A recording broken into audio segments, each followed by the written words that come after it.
Assalamualaikum warahmatullahi wabarakatuh. Waalaikumsalam warahmatullahi wabarakatuh. Alhamdulillahi rabbil alamin. Wassalatu wassalamu ala asrafil anbiya'i wal mursalin, amma ba'du. Para santri yang saya hormati, hadirin hadirat yang saya hormati, dan pemirsa dimanapun Anda berada, marilah kita bersyukur kepada Allah Subhanahu wa ta'ala.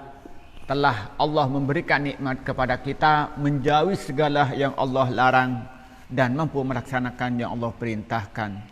Di antaranya melaksanakan salat subuh berjamaah. Kedua kalinya rahmat dan salam semoga dicurahkan pada Nabi Muhammad sallallahu alaihi wasallam. Para santri yang saya hormati, pada pertemuan kali ini kita meneruskan kajian kitab Al-Kabair yang dikarang oleh Imam Az-Zahabi. Pada pertemuan kali ini kita akan meneruskan tentang dosa besar yang keempat, yaitu meninggalkan sholat. Pada pertemuan yang lalu sudah dijelaskan bahwa orang-orang yang meninggalkan sholat itu akan membawa kerugian di dunia dan kerugian di akhirat. Baik itu berdasarkan Al-Quran dan penjelasan ulama-ulama tafsir. Maka pertemuan kali ini kita akan meneruskan kajian tentang dosa besar meninggalkan sholat berdasarkan hadis. Bismillahirrahmanirrahim. Waqala, dan bersabda An-Nabi, siapa Nabi Muhammad sallallahu alaihi wasallam? Siapa Nabi Muhammad sallallahu alaihi wasallam? Wal ahdu, dan adapun perbedaan, alladzi bainana, yang memisahkan antara kita, wa bainahum, dan mereka. Artinya mereka orang-orang yang tidak beriman. As-salatu, itu adalah salat. Faman, maka adapun orang, taraka, yang meninggalkan siapa orang kepada salat, faqad kafarah, maka sungguh-sungguh kafir siapa orang. Di sini kata Rasulullah, wa qala an-nabiy sallallahu alaihi wasallam, wal ahdul ladzi bainana wa bainahum as-shalah, faman tarakaha faqad kafara. Yang membedakan antara pengikut Nabi Muhammad sallallahu alaihi wasallam dan orang-orang yang tidak beriman dan orang-orang kafir adalah salat. Maka orang yang meninggalkan sholat, maka hukumnya kafir. Ulama menjelaskan tentang maksud daripada hadis ini. Apa kata ulama? Ada beda pendapat. Ada pendapatnya Imam Syafi'i, atau dulu dari awal pendapat Imam Abu Hanifah, Imam Malik bin Anas, Imam Muhammad bin Idris Asy-Syafi'i, dan Imam Ahmad bin Hanbal.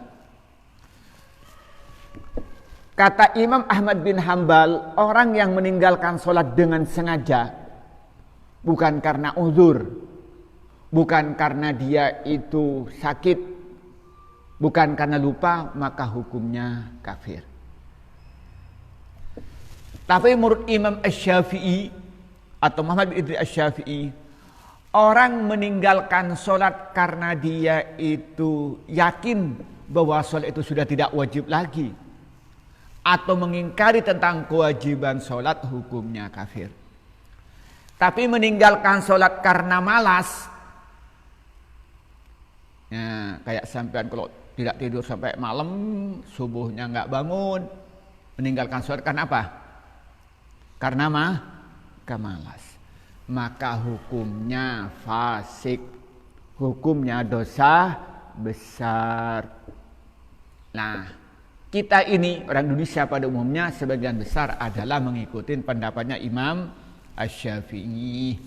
Bahwa Imam Syafi'i berpendapat orang yang meninggalkan sholat karena dia itu meyakini bahwa sholat itu tidak wajib lagi, maka hukumnya murtad, ay mukhrijun anil millah. Tetapi orang yang meninggalkan sholat karena dirinya malas, maka hukumnya fasik, maka hukumnya berdosa besar. Nah, hadis diriwayatkan Imam ini Imam Ahmad, Imam Abu Daud, Imam Nasai, Imam At-Tirmidzi, dan Imam Ibnu Majah dan Imam Ibnu Hibban. Coba bayangkan. Yakni diriwayatkan Ashabus Sunan ditambah dengan Imam Ahmad.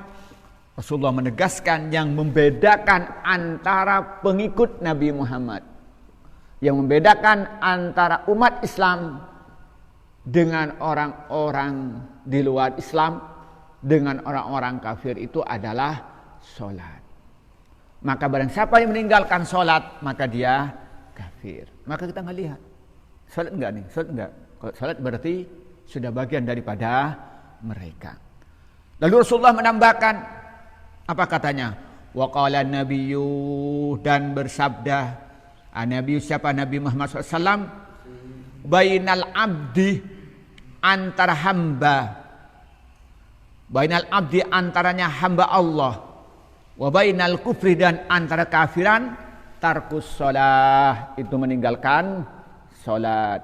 Hadisani sahihani, dua hadis kedua-duanya sahih.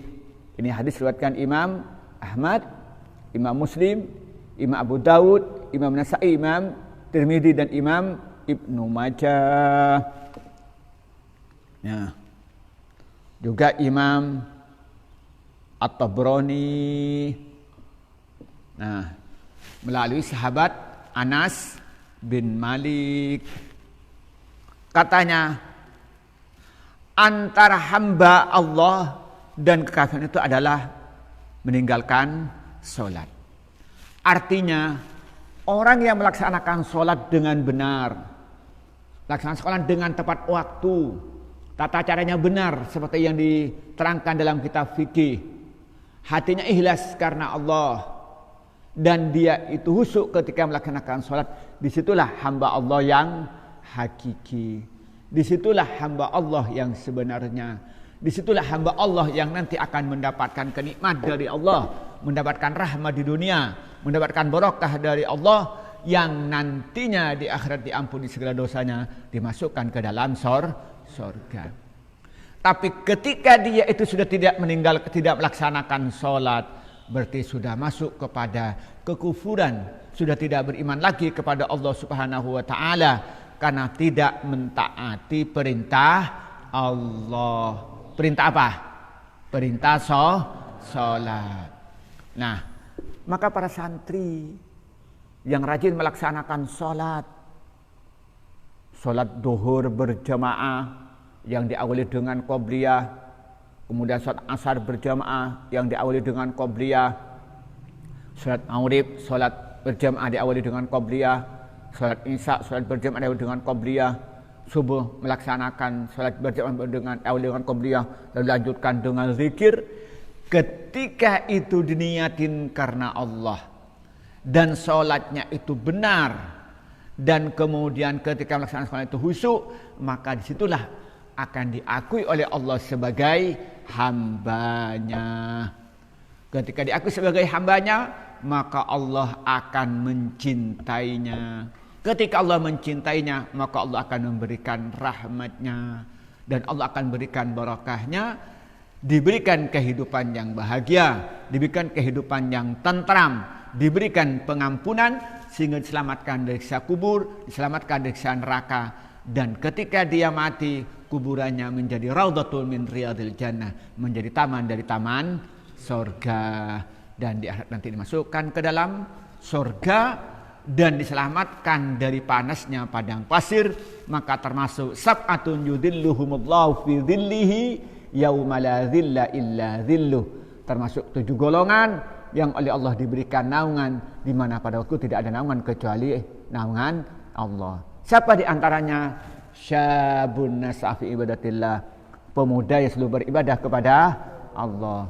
Dan juga siapa lagi? Rajulun qalbuhu mu'allaqun bil masajid, yaitu seorang laki-laki yang hatinya ingat masjid, yang tujuannya untuk beribadah kepada Allah. Semoga kita termasuk di antara mereka. Amin ya rabbal alamin.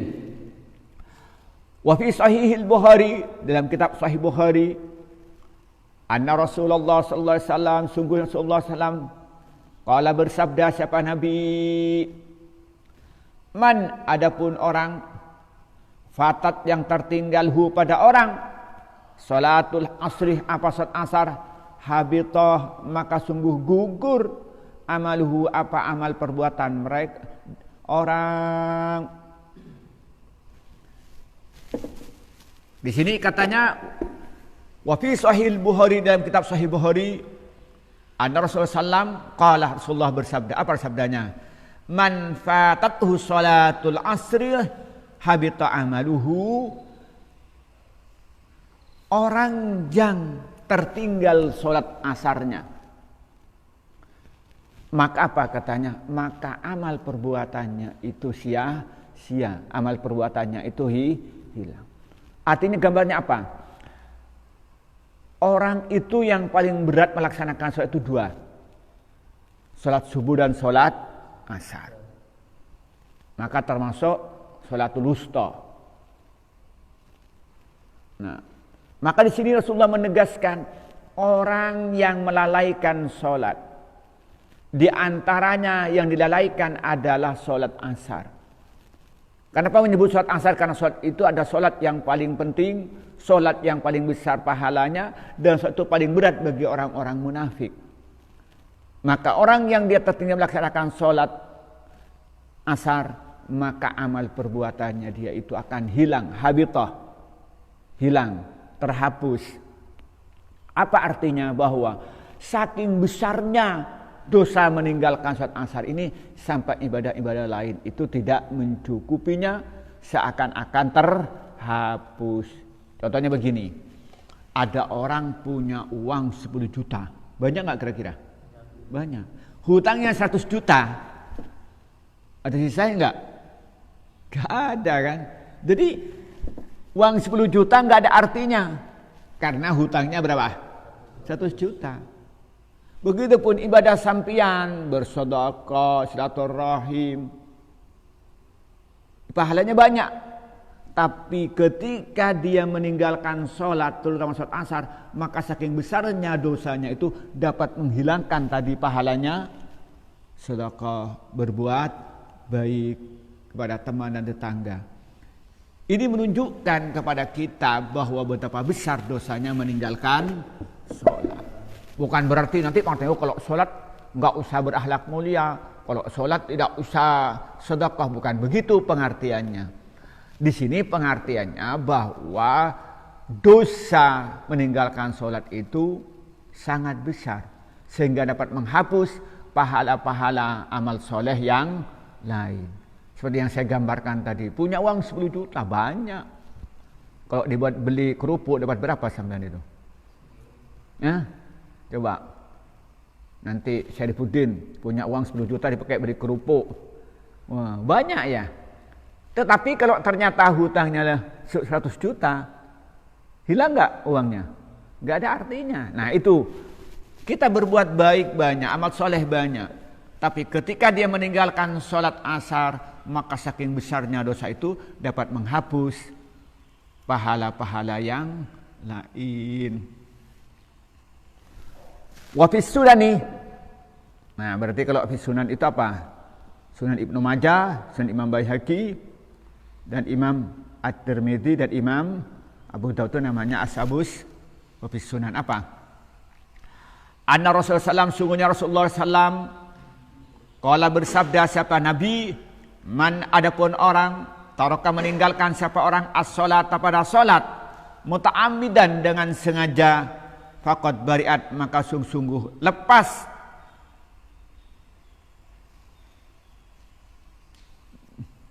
min dimmatillahi, dari jaminan Allah. Hadis riwayatkan Imam Ibnu Majah dan Imam Al-Baihaqi. Di sini apa kata Rasulullah? Orang yang meninggalkan sholat dengan sengaja, maka dia lepas dari jaminan Allah. Artinya apa? Dia sengaja tidak sholat zuhur karena tidur. Atau dia itu sengaja meninggalkan sholat asar karena sibuk dengan kerja, sibuk dengan main. Meninggalkan sholat subuh, kenapa? Karena belum bangun. Dia sengaja, maka dia tidak akan mendapatkan jaminan dari Allah. Apa? Jaminan keselamatan nanti di akhirat. Tidak ada jaminan untuk dimasukkan ke dalam surga. Tidak ada jaminan dari Allah untuk selamat dari siksa kubur. Tidak ada jaminan dari Allah mendapatkan nikmat-nikmatnya kubur. Itu di akhir. Di dunia dia akan lepas dari jaminan Allah untuk mendapatkan rahmatnya Allah. Lepas dari jaminan Allah untuk mendapatkan barakahnya Allah. Lepas dari jaminan Allah untuk keselamatan di dunia.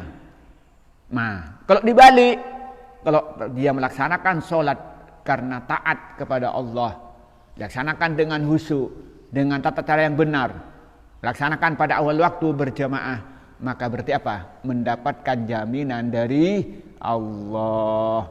Amin. Jaminan apa? Keselamatan di dunia, keselamatan di akhirat, dijauhkan dari siksa kubur, jauhkan dari siksa neraka. Semoga yang ada di masjid ini, semua pendengar dimanapun berada, oleh Allah diberikan nikmat, berikan kemampuan melaksanakan sholat dengan sempurna dan khusyuk ikhlas karena Allah, sehingga dia mendapatkan jaminan dari Allah.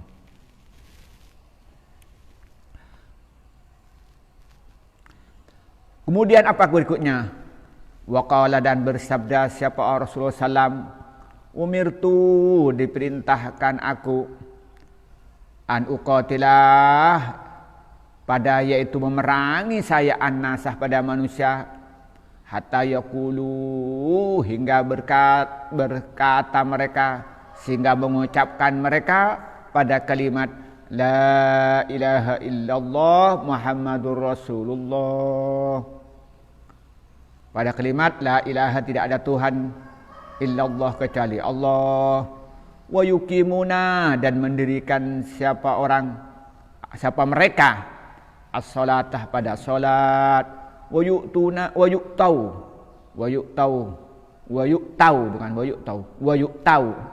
dan menunaikan siapa mereka az-zakata pada zakat. Fa idza fa'alu, apabila mengerjakan siapa mereka zalika pada semua ini, mengucapkan kalimat syahadat, mendirikan salat, menunaikan zakat, asimu, maka sungguh-sungguh menjaga siapa mereka minni, dariku, dima'ahum, pada darah mereka, wa amwalahum, dan harta mereka, illa bihaqqiha, kecuali dengan haknya syahadah, wa hisabuhum, adapun hisab mereka adallahi, pada Allah. Muttafaqun alaih. Hadis riwayatkan Imam Bukhari dan Muslim. Dari hadis apa? Dari Umar bin Khattab. Di sini menyatakan wa qala Rasulullah sallallahu alaihi wasallam, umirtu an uqatilan nasa hatta yaqulu la ilaha illallah wa yuqimus salata wa yu'tau zakata wa yu'tuz zakata. Kok wa yu'tuz zakata.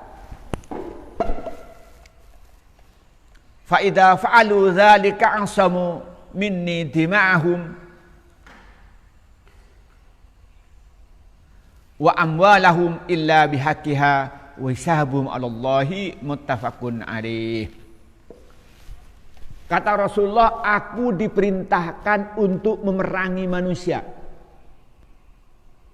sehingga mereka mau bersaksi dengan mengucapkan kalimat syahadat la ilaha illallah Muhammadur Rasulullah. Jadi kalau sudah bersyahadat, berhenti, tidak usah diperangi.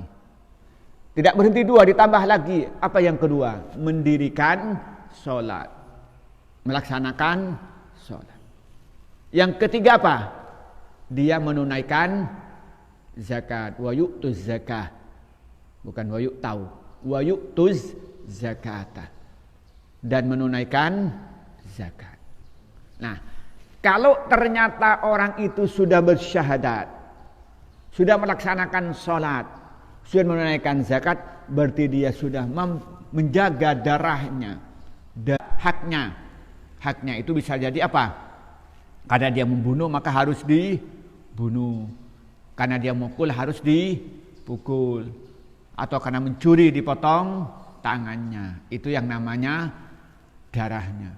Atau karena dia mempunyai tanggungan merusak milik orang, maka harus mengganti.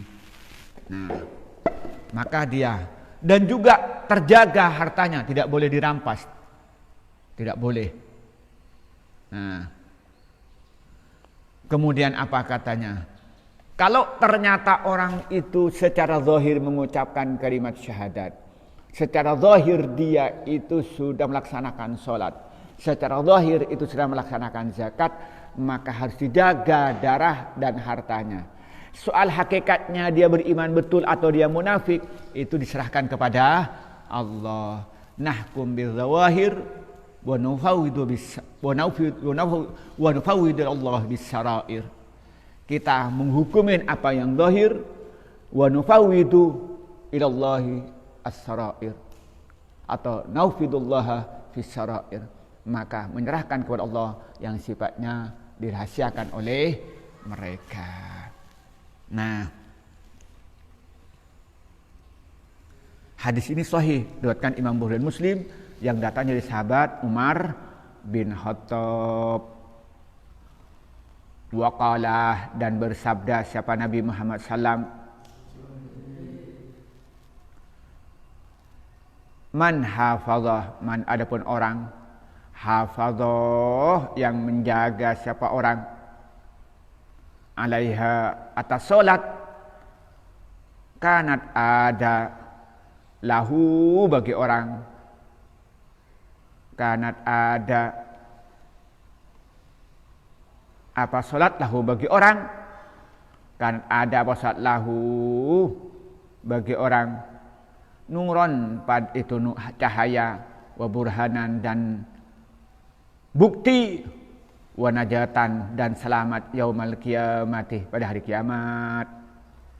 Waman, dan adapun orang, lam yuhafid yang tidak menjaga siapa orang alaihi pada solat, lam takun tidak ada lahu bagi orang, lam takun tidak ada apa solat lahu bagi orang, nuron itu cahaya, wala burhanan dan tidak bukti, wala najatan dan tidak selamat yaumal qiyamati pada hari kiamat.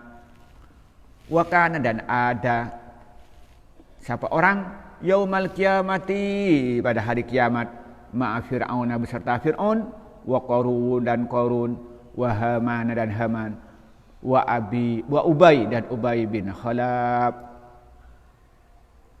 Wa qala Umar radhiyallahu anhu, wa qalan berkata siapa sahabat Umar radhiyallahu anhu, amma innahu, sungguhnya kerjaan, la hadzah tidak ada bagian di ahadin bagi seorang fil islami dalam Islam, atau ayam menyanyiakan siapa orang as-salata pada salat. Waqala, dan berkata siapa ba'dul ulama, siapa sebagian ulama, rahimahullah, rahimah semoga memberikan rahmat, hum kepada mereka, Allah siapa Allah, wa innama yusharu, dan hanya dikumpulkan siapa tarikus sholati orang meninggalkan solat, maha ula beserta mereka al-arba'ati yang 4, li'annahu karena sungguhnya orang, inama yastaghilu yaitu sibuk siapa orang anis sholati sehingga meninggalkan solat, sibuk dengan apa, bimalihi dengan hartanya, au bimulkihi atau dengan kerajaannya, au biwazaratihi atau dengan jabatannya, au bidajaratihi atau dengan dagangannya. Fa in istaghalah, maka apabila sibuk siapa orang bimalihi dengan hartanya orang, husyarah maka dikumpulkan siapa orang ma'a Qaruna beserta Qarun. Wa in istaghala, dan apabila sibuk siapa orang bimulkihi, dengan kerajaannya, husyira, maka dikumpulkan siapa orang ma'a Qaruna, ma'a Fir'aun beserta Fir'aun. Wa in istaghala, dan apabila sibuk siapa orang biwazaratihi, dengan jabatannya, husyira, maka dikumpulkan siapa orang ma'a Hamana beserta Haman. Wa in istaghala, apabila sibuk siapa orang bitijaratihi, dengan dagangannya, husyira, maka dikumpulkan siapa orang ma Ubay beserta Ubay bin Khalaf. Siapa Ubay bin Khalaf itu? Tajiril kufari, pedagang orang-orang kafir di Mekah, di Mekah. Nah, di sini dijelaskan, Rasulullah menyatakan, man hafadha 'alaiha kanat lahu nuran wa burhanan wa najatan yaumal qiyamah. Barang siapa yang menjaga solat dengan baik, maka nanti di akhirat dia akan mendapatkan cahaya, dia akan mendapatkan bukti, dan dia selamat di hari kiamat. Jadi nanti itu orang yang rajin solat itu mestikan rajin wudu, iya apa ya? Rajin wudu. Nah, ketika rajin wudu, maka nanti itu wudu, bekas wudunya ini akan mengeluarkan cahaya. Nanti tangannya mengeluarkan cahaya, wajahnya mengeluarkan wahaja, uron muhajjalin, kakinya keluar cahaya. Kenapa? Karena bekas wudu. Dalam hadis diceritakan, suatu ketika Rasulullah itu bercerita pada sahabat bahwa Rasulullah itu mengataui umat-umatnya nanti di akhirat. Lalu sahabat bertanya, wahai Rasulullah, pada waktu itu kan umat itu banyak. Nah, bagaimana engkau bisa membedakan itu umatmu? Lalu sahabat Rasulullah menjawab, kalau kamu melihat ada kambing banyak, kambingnya orang, warnanya itu abu-abu semua. Nah, sedangkan milik kamu ini putih cemerlang, apakah kamu bisa mengetahui mana kambingmu? Jawabnya sahabat, iya, mengetahui Rasulullah. Begitu nanti di akhirat. Nanti itu umatku itu akan, wajahnya akan bercahaya, tangannya bercahaya, kakinya bercahaya, wuron muhajjalin istilahnya itu. Kenapa? Karena bekas wudu. Nah, nanti di akhirat juga begitu. Orang yang rajin sholat itu kan otomatis rajin wudu. Maka oleh Allah diberikan cahaya. Di dunia saja orang yang rajin wudu kan beda kan. Coba sahabat ngelihat orang yang rajin sholat. Apa wajahnya? Cerah kan begitu ya. Bersih, menyenangkan. Coba kalau sama di pondok di sini. Enggak usah lama-lama, 1 minggu wajahnya bagus-bagus. Di rumahnya, aduh sudah butek. Kadang nggak sholat, sholatnya sering terlambat, terutama sholat subuh. Itu udah budak katanya orang Jawa itu. Yang kedua, nanti akan membawa bukti. Jadi tulis di catatan amalnya bahwa dia rajin sholat. Ketika rajin sholat, maka dia itu termasuk orang yang beruntung.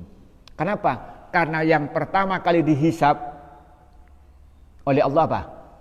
As-shalah. Ketika sholatnya baik, maka yang lain itu dipermudah untuk hitungannya baik. Tapi kalau ternyata sholatnya itu sudah murat-marit, maka itu sudah dihitung jelek, tidak dihitung yang lain.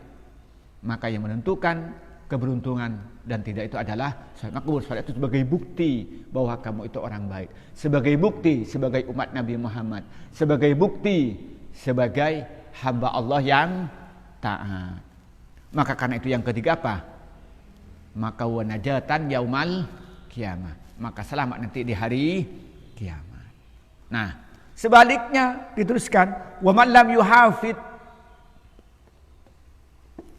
katanya biha wa man lam yuhafid 'alaiha lam takun lahu nuran wala burhanan wala najatan yaumal qiyamah.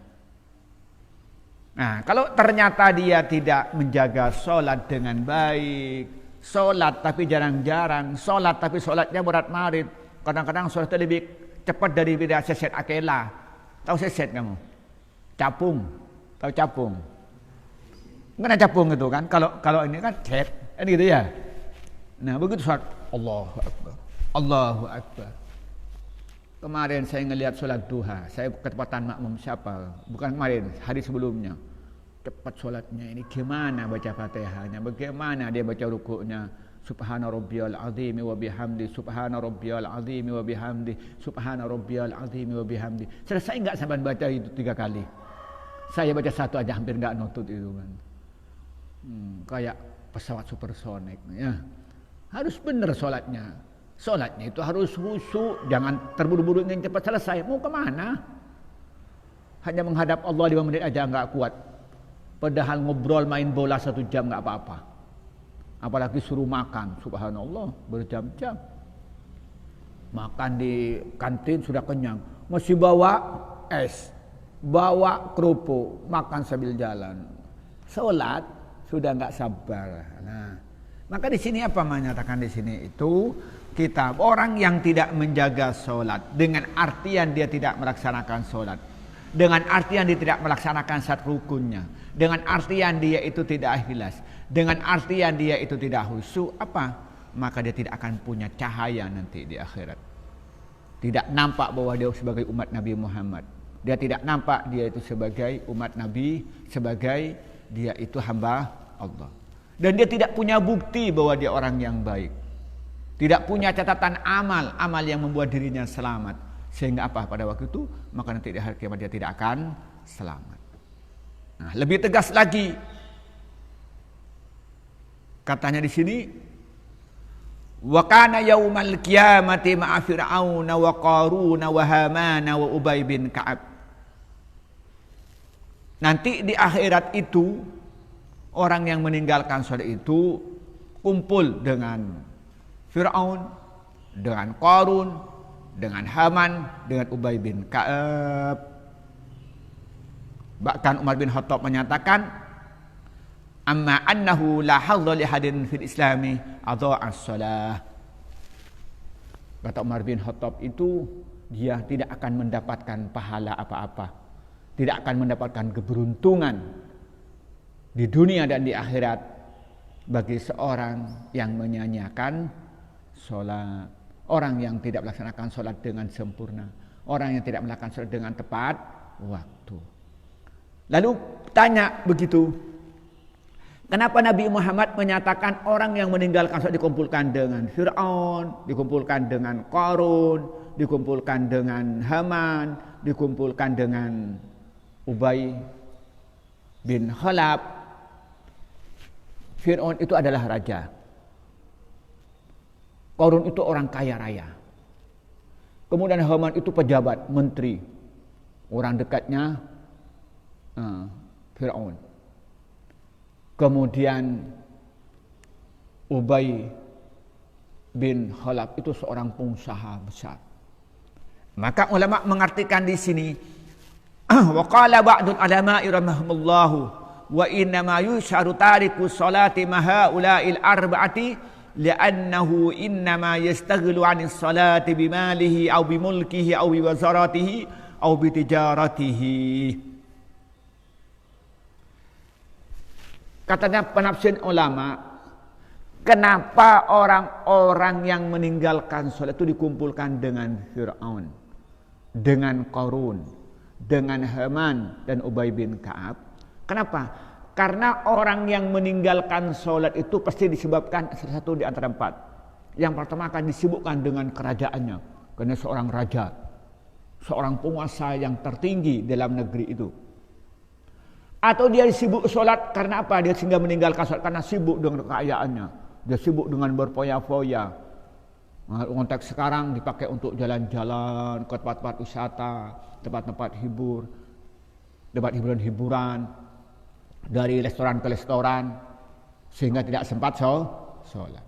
Atau kemungkinan kedua kenapa? Dia karena pejabat tinggi. Tinggi. Nah, karena pejabat tinggi. Atau karena dia itu pengusaha, sehingga tidak sempat untuk Ini penyebab orang meninggalkan sholat. Maka karena itu diteruskan di sini. Wa idistaghala bimulki husyira ma'a Fir'aun. Kalau orang meninggalkan sholat karena sibuk dengan kerajaannya, maka nanti dikumpulkan dengan siapa? Dengan Fir'aun. Wa idistaghala katanya, wa idistaghala bimalihi husyira ma'a Qarun. Kalau dia sibuk dengan hartanya, dikumpulkan dengan Qarun. Dia meninggalkan sholat karena sibuk dengan kekayaan yang dimilikinya. Apa yang terjadi? Dikumpulkan dengan Qarun. Katanya, wa in istaghala bi basaratihi husira ma'a Haman. Kalau dia itu meninggalkan sholat karena sibuk dengan jabatannya, dikumpulkan dengan siapa? Dengan Haman. Wa in istaghala bi tijaratihi husira ma'a Ubay bin Khalaf, tajiril kufari Makkah. Nah, kalau dia ternyata dia meninggalkan sholat karena sibuk dengan bisnisnya, maka dikumpulkan dengan Ubay bin Khalaf. Dia adalah pengusaha besar Quraisy, orang kafir Mekah. Jadi kesimpulannya begini. Ini Imam Az-Zahabi dalam kitab Al-Kabair ini menjelaskan kepada kita berdasarkan hadis yang sahih bahwa meninggalkan sholat itu merupakan dosa besar. Bahkan Rasulullah disebut dia itu seorang yang kafir dan dia itu sudah tidak diakui sebagai hamba Allah. Dan orang yang meninggalkan sholat dengan sengaja, maka amal perbuatan yang lain akan sia-sia. Artinya pahalanya itu tidak sebanding dengan dosa yang dilakukan karena meninggalkan sholat. Orang yang meninggalkan sholat, maka dia itu tidak akan mendapatkan jaminan dari Allah, darahnya dan hartanya. Dan lebih berat lagi, orang yang meninggalkan sholat itu nanti akan dikumpulkan dengan orang-orang yang dalam Al-Quran ditegaskan dia itu adalah penduduk neraka, yaitu dengan Fir'aun, dengan Qarun, dengan Haman, dan juga dengan Ubay bin Khalaf. Semoga yang hadir di masjid ini, para santri, orang tuanya, saudaranya, nanti anak-anaknya dan istrinya ketika menikah, dan semua pendengar dimanapun berada, oleh Allah diberikan nikmat, diberikan rahmat, diberikan taufik, diberikan hidayah, bisa melaksanakan sholat dengan sempurna, tepat waktu dan khusyuk, dan mengharapkan dan ikhlas karena Allah, dan diterima oleh Allah apa yang kita kerjakan, sehingga di dunia selamat, mendapatkan rahmat, mendapatkan barakah, kehidupan tentram, tenang, dan di akhirat diselamatkan dari api neraka, diselamatkan dari kubur, dan dimasukkan dalam surga. Amin ya rabbal alamin. Inilah yang bisa kita sampaikan pada pertemuan kali ini. Semoga bermanfaat. Wallahul muwaffiq ila aqwamit thoriq. Wassalamualaikum warahmatullahi wabarakatuh.